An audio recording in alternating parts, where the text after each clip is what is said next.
if you're looking for romance in a way that's coming at all from a space of needing approval, assurance, or validation, you're doing it for the wrong reasons. And those issues that cause you to need that are gonna come up in that relationship or in whatever relationship you pursue. The deficiencies that you're hoping to fill with romance are gonna keep cropping up and create issues.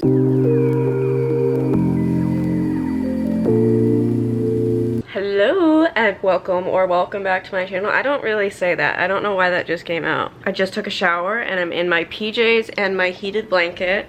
I have my Kindle, but before I get back to my reading, I just wanted to talk a little bit about why I don't really care that much about romance anymore at this point in my life. Okay, so I think this lighting is kind of bad. I'm gonna try to fix it with, hold on.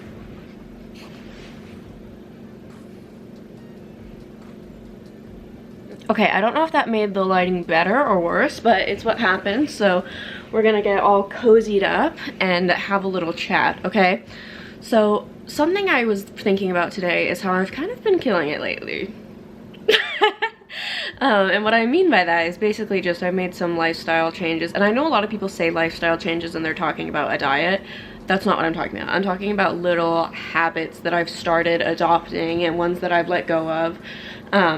That really just have me feeling so good and so productive and really present and grounded in my life. And I'm the type of person where I am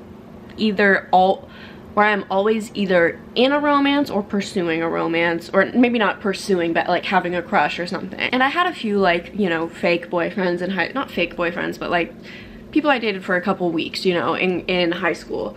But really since I turned 18 to now, and I'm 23, there has very, very rarely been a period of even a few months without any romantic interest in my life. Oh god, I'm starting to get hives. You can see it on my face. Okay, we're taking the heating blanket off. Every time I've like gotten out of a romantic thing, I've always been like, okay, on to the next. Like, want to have someone that I'm talking to, want to have a little crush because it's fun, like, you know, all that.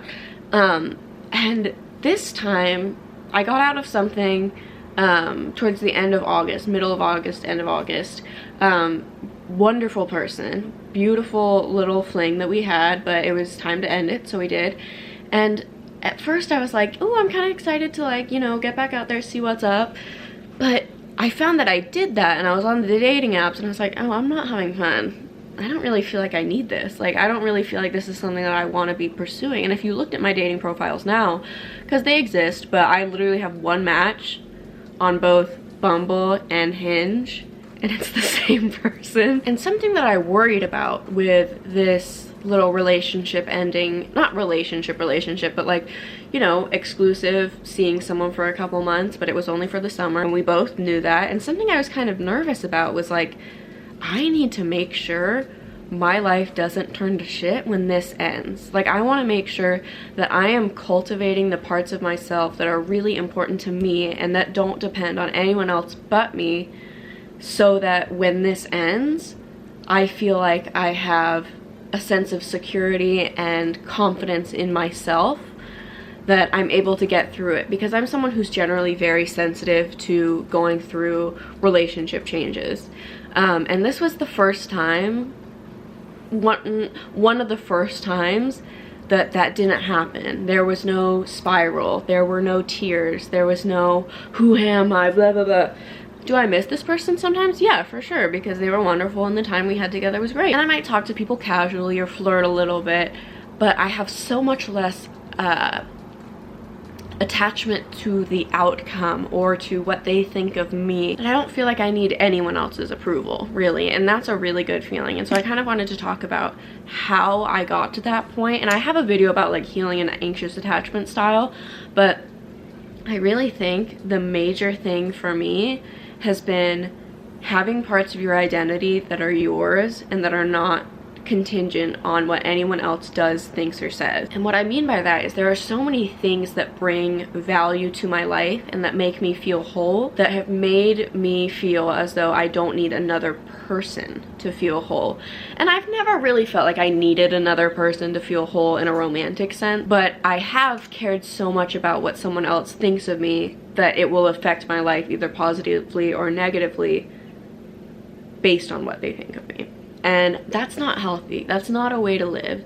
And I think when you're dating and when you're going through the romantic world and whatever, and you're doing it from a place of insecurity, that's where things can get really messy, because you can start to assign this value to what a person thinks that they maybe don't really deserve. You know what I mean? And I am at a point where I care mostly about what I think of me. I care what my family thinks of me. I care what my best friends think of me. I care what you guys think of me. I mean, to an extent. I mean, I know I have a very small YouTube, but what that really came from was having friendships and relationships with my family that I'm constantly working on and pouring water on. Like, say they're a flower, I'm nurturing. I hate that word, but I'm nurturing those relationships. And I have hobbies that are just things that bring me joy and that I can track my progress on. You know, I've been running a lot. I've been making and editing a ton of videos.